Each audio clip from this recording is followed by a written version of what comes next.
When goth is brought up nowadays, it's very common to hear someone use a descriptor before the label.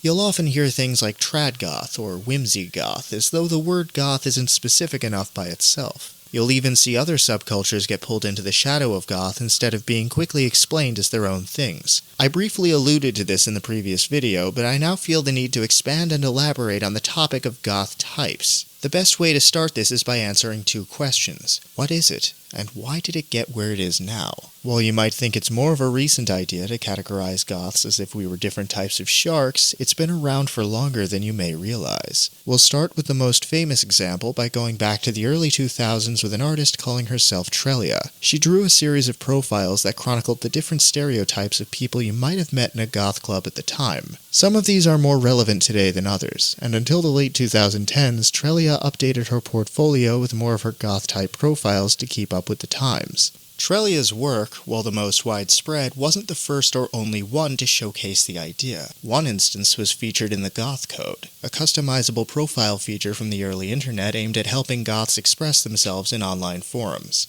Another early example is found in a late 1990s home decorating website called Gothic Martha Stewart, where a section of the website showcases several themed styles of decor that would appeal to goths. Each of these decor styles get associated with a specific kind of person within the community with band recommendations for ambiance. In the early to mid-2010s, Stripy Tights and Dark Delights, also known as the Ultimate Goth Guide, was a now almost lost-to-time goth lifestyle blog that featured posts explaining different fashion subtypes of goth and the kind of people who wore them as a recurring topic. Archives of this blog provide detailed insights into how these fashion subtypes were perceived at the time and even provide lesser-known examples. It would be insincere not to mention the charming but inaccurate Goth Types wiki. It was created, written, and then quickly abandoned in 2013 by a first-generation goth YouTuber called Freaket TV, also known as Sarah Restracin. For those of you who don't know who that is, Sarah made YouTube videos in the early 2010s as a young teen that aimed at helping younger newcomers to the goth subculture, such as videos for their parents to explain that goth isn't dangerous. When I spoke to her about it on Instagram, Sarah went out of her way to mention that she never felt knowledgeable enough to consider herself an expert on goth. She was just a kid having fun discussing an interest. She also clarified that she deleted her channel to separate her goofing around online as a teen from any professional pursuits as a still fun but very different adult, one who successfully found her niche in Christian kitchen witchcraft. Because the Freaket TV channel was deleted and her videos were never archived, the Goth Types wiki is the only goth-related content she made that remains online. Keep in mind that the people who made these examples were earnestly working off the information that they had access to.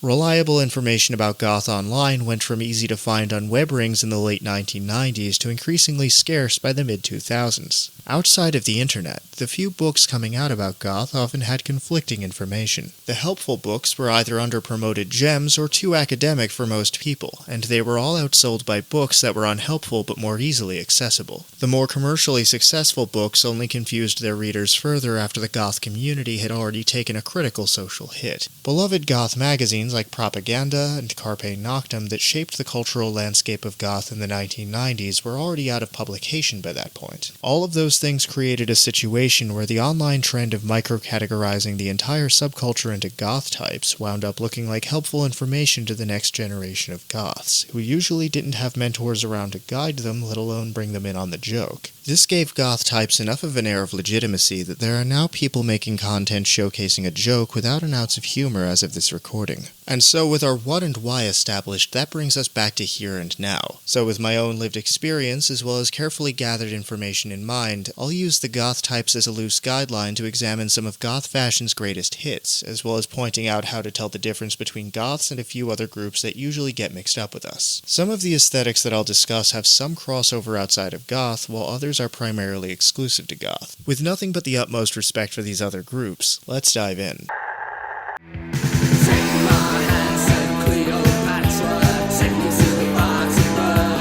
Traditional, or trad goth, is generally accepted as the first version of goth fashion from the 1980s, at a time before the subculture had even settled on a name. This one has mainly maintained a huge following on the internet ever since its resurgence during the 2010s revival. Its popularity has currently shifted more towards being a favored look for Zoomer goths who are usually just starting out. It's worth pointing out that the 1980s goths had a very diverse range of looks, whereas the trad goth revival focuses on replicating a very specific look. The current version also tends to feature the controversial addition of whiteface to the look, and I'll get into that whole situation later on in this video. While this look has faded in popularity where I live, its online popularity has gotten to the point where I've seen the goth subculture referred to as the trad goth subculture. Such a statement is so reductive that it's like when someone's mom calls all their video games Nintendos. While the traditional goth style is amazing, maybe it's time to start considering that goths have plenty of other styles that haven't gotten a revival to choose from as well.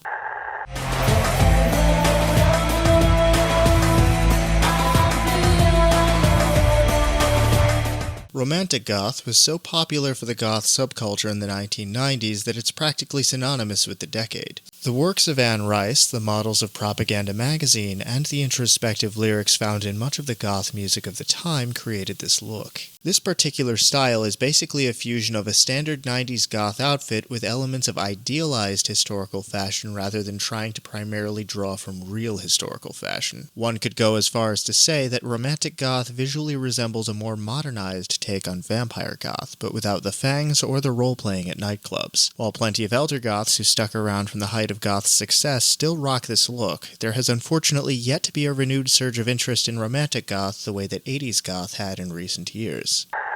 On the outside I am calm, but inside I'm a freak. Something from my darker side is forcing me to speak. Although the controversial topic of cybergoth was covered in my previous video, it's only fair that I take this opportunity to paint a more complete picture. Now, goth is already a very specific thing. Goths are the fanbase of a niche rock genre of the same name who generally dress like missing members of the Addams Family and can be found almost all over the world. In contrast, cybergoth is a subgroup of EDM and industrial fans who generally dress like missing programs from Tron and are nowadays mostly found in German-speaking countries. Let's take a moment to examine this group's distinctive appearance. Black outfits highlighted with very bright, usually neon colors, synthetic dreads usually called cyberlocks, and decorative goggles and gas masks. Even just based on the fashion and music alone, this group is very clearly deserving of its own name, and as it turns out, it has one. This group initially called themselves Gravers, a punchier name that's short for Grim Ravers. I can't overemphasize that if this group went back to having its own identity, that would alleviate most, if not all, of their tensions with goths. Personally, I always thought it was a shame that the cards fell the way they did so that goths and Gravers don't get along, and I'd like to see the right steps taken someday so that this changes in the future.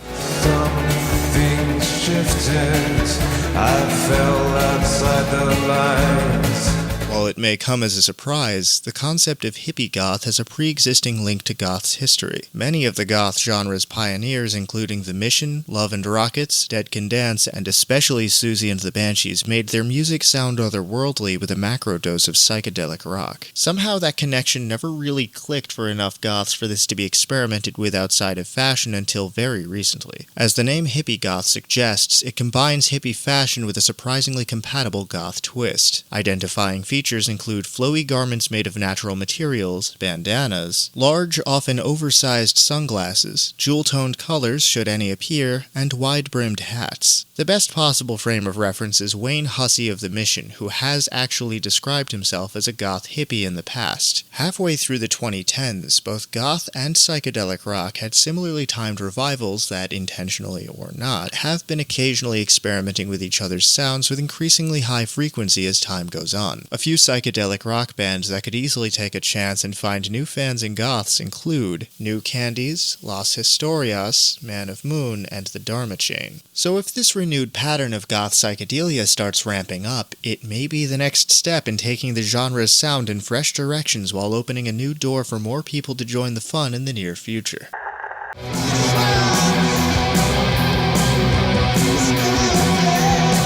There too goth for the punks and too punk for the goths. Death rock is a perfect example of what happens when something interesting that hasn't gotten enough love gets a chance to shine and becomes even more interesting. Death rock is a subgenre of goth, with a strong emphasis on the punk half of its parentage, more specifically the fun-loving and knowingly campy side of punk mixed with the morbid imagery and introspective themes of goth. While it largely took a back seat in the 1990s, death rock had a very successful revival in the 2000s that helped keep a small but important amount of interest in the goth subculture alive during its darkest period before the revival. Death rock is especially popular on the west coast of the USA, although its influence has an unmistakable presence wherever goths can be found.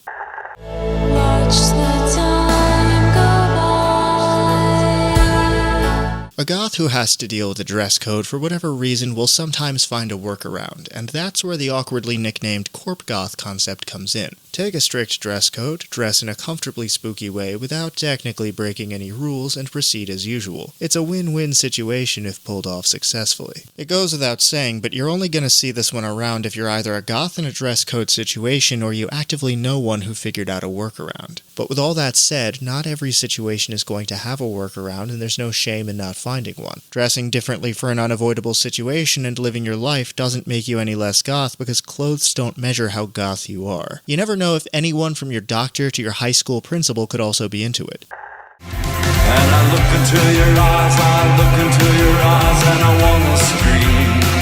Historical goth is a very popular fashion subset within the goth subculture, although its presence varies depending on where you are. The most well-known variant takes inspiration from the late 1800s, and as the name Victorian goth implies, it's a stylized version of Victorian funerary garb through the lens of goth rock. It's easy to picture the real Victorians being scandalized by it since they wore their corsets on the outside of their clothes even less than people today might wear a girdle on the outside of their clothes. There are plenty of other versions of historical goth fashion, although most of them aren't given as much attention as the Victorian one. The imagination and common sense are the only limitations with this style because there are certain historical throwbacks that won't be accepted by goths, let alone anyone worth talking to.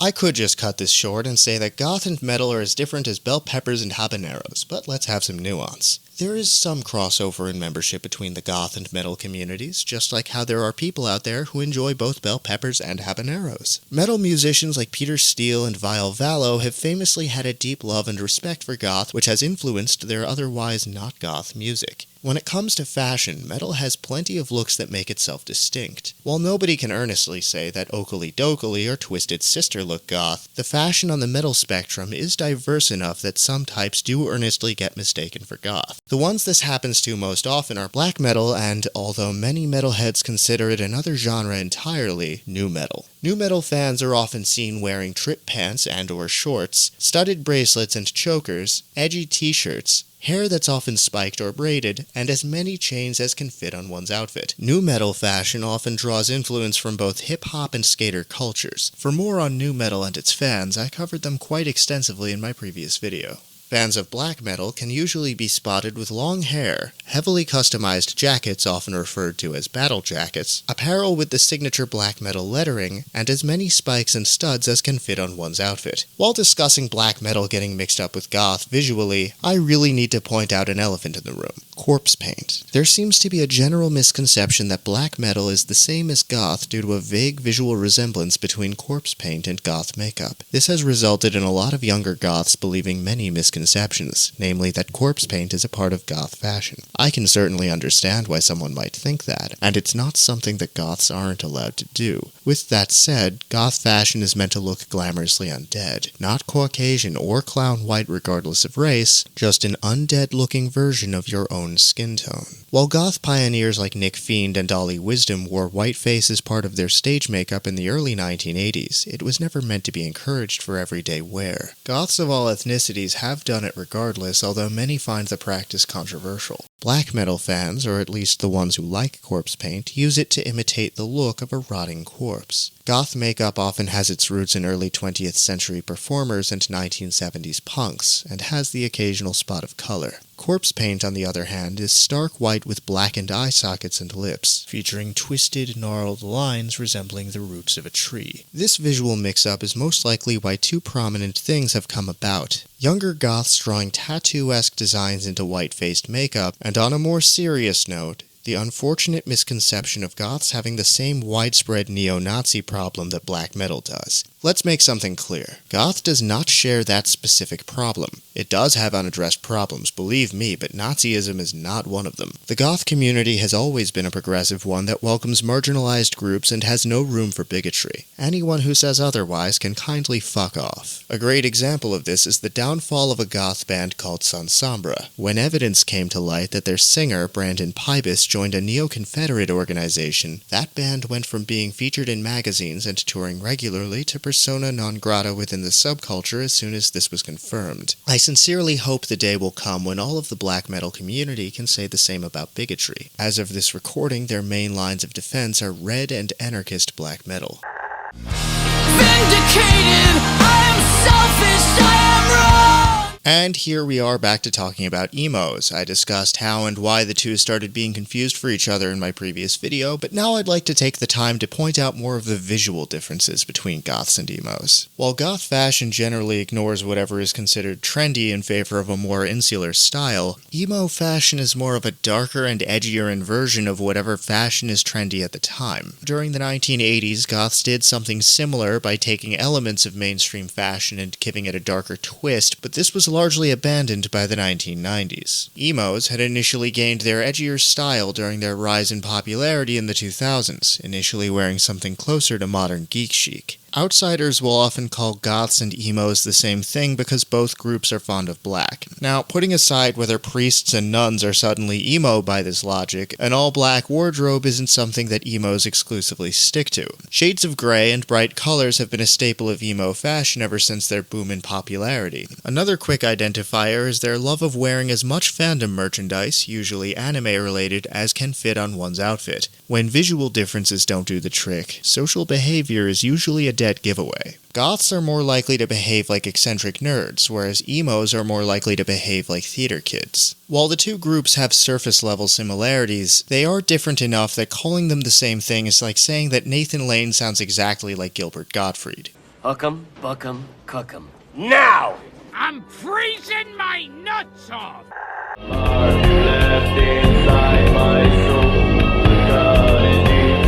Get out your steaks, get out your garlic, and get Blade's number on speed dial. It's time to talk about vampires. Now let's be honest. If you're goth, you probably have at least a passing interest in vampires. The connection has been there ever since Peter Murphy chose to sing about the death of Bela Lugosi, the actor who played the most iconic film version of Count Dracula. I am Dracula. When goth had its time in the spotlight in the 1990s, the works of Anne Rice and Poppy Z. Bright only deepened the subculture's interest in undead bloodsuckers. Ever since, there have been people who look like they've walked off the set of Interview with a Vampire, either interacting with or even getting involved with the goth community. All that said, most goths don't run around saying or actually believing that they're real-life vampires. There is, however, a completely separate community of people who do. As far as goths who choose to wear fangs out and about, acceptance of this decision from other goths will vary from place to place, and unless it's Halloween, I highly advise leaving any capes at home if you aren't an undead African prince.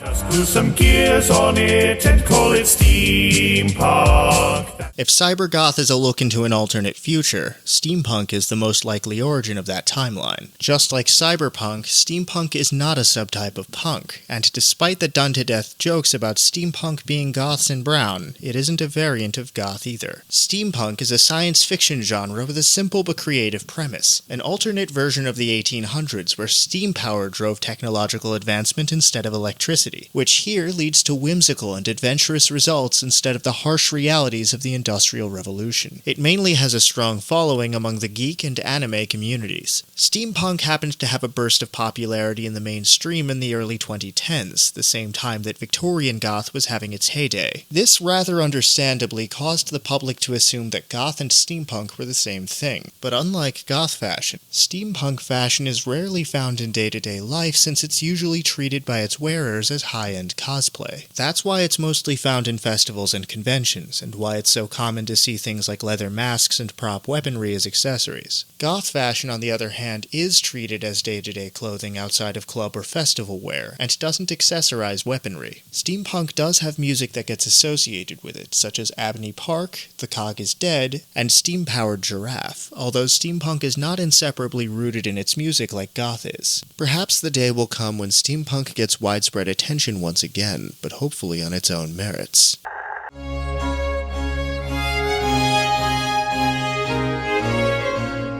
Gothic Lolita, also known as EGL, is a sub-style of the feminist fashion movement called Lolita. Lolita was created in 1970s Japan in rebellion toward the country's strict rules about women's fashion, spawning out of the rise of Japanese cuteness culture of the time and gaining their label in the late 1980s. The Lolita subculture has no association with Vladimir Nabokov's infamous book of the same name. Lolita fashion draws from the Victorian and Rococo eras to create a doll-like style with a very specific silhouette. Gothic Lolita is a version of this style with a darker and somewhat edgier twist. While there is some crossover in membership and fashion choices between Goth and EGL, the two are entirely separate entities that both happen to share a love of morbid imagery and 1800s European fashion. If anything, there's far more of an overlap in membership between EGL and the Visual Kei fanbase than with Goth. Unlike what many mistakenly believe about Goth, EGL is a fashion-based subculture rather than music-based, making membership more difficult due to its reliance on fashion that follows a very specific set of communal guidelines. While EGL community members have publicly admitted to being bothered by the general public mixing them up with goths, I'm happy to say that as of this recording, there's no conflict between the two subcultures. But I can't go talking about EGL without also talking about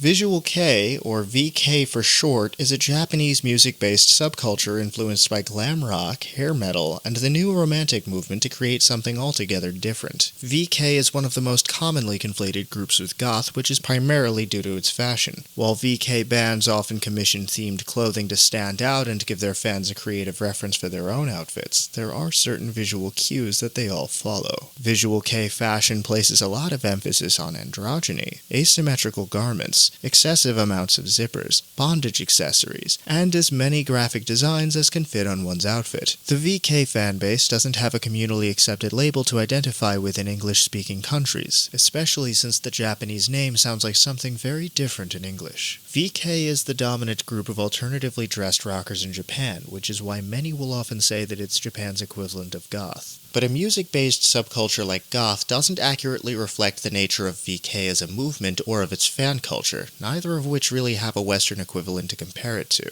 But that's not what I'm going to focus on, because oddly enough, the late Atsushi Sakurai of iconic VK band Buck Tick made a goth project called The Mortal. He also released a solo album called Ai no Wakuse featuring 3 tracks that have guest collaborations with some of the biggest names in goth and industrial. Sakurai gave us a glimpse of how great it would sound if Visual Kei actually did try to cross over with goth, and if enough VK artists were to take a chance on the idea, the conversation on VK's relationship with goth would finally change.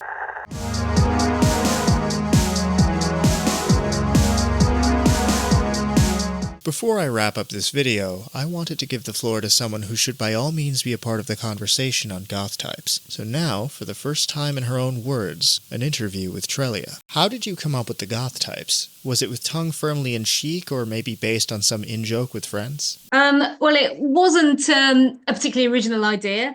This idea of sort of goth types was around in the whole goth subculture for a long time. And I saw lots of people doing that, talking about it, and talking about sort of the different fashion senses. And I really liked this, and I was really quite enchanted by it all. I really loved the richness of the scene, the fact that there was so much variation there.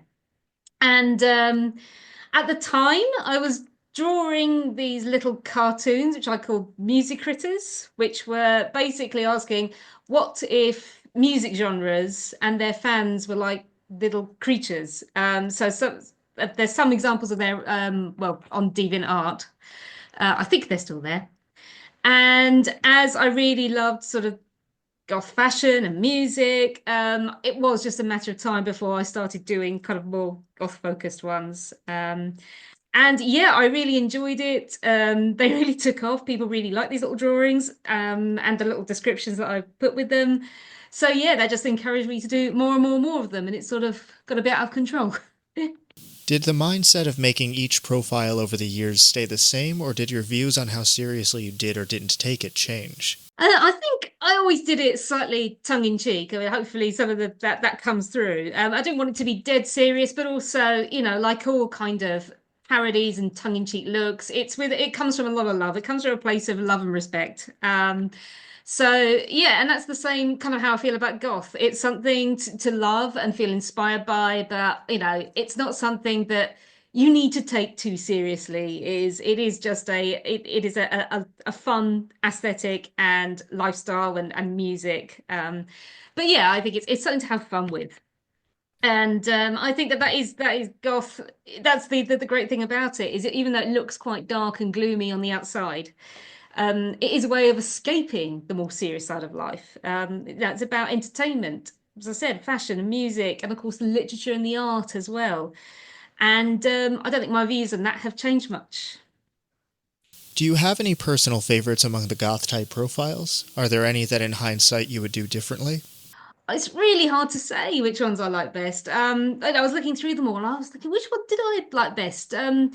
I think I do like seeing that my art did develop a little bit. Got a little bit more complex, a little bit more elaborate. I mean, not much, not much. It got slightly more elaborate as I went through, and I quite like that, the fact that it did develop a little bit. And I enjoyed trying to get personality across with very, very simple details, which is really what I'm capable of. So, trying to get that sense of personality. So the ones which have a little bit more personality, I quite like.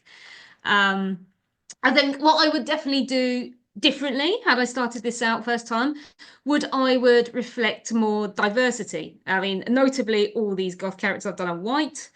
Certainly, that is a stereotype that goths had, but it's not a helpful one, and increasingly, it's untrue.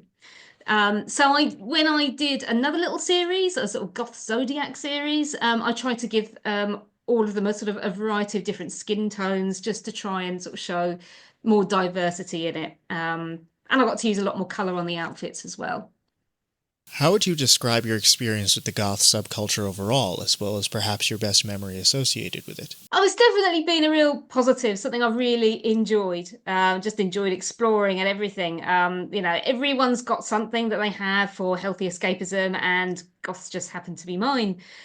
And there's obviously it can be very fun to explore solo if you're a bit more of an introverted person, and you just want to surround yourself in the aesthetic, and you want to snuggle up with a good like horror novel or gothic literature. You can do that, sit in a room, light some incense, put on some Sisters of Mercy in the background. That's great. But there's also a good social side to it too, which is also awesome.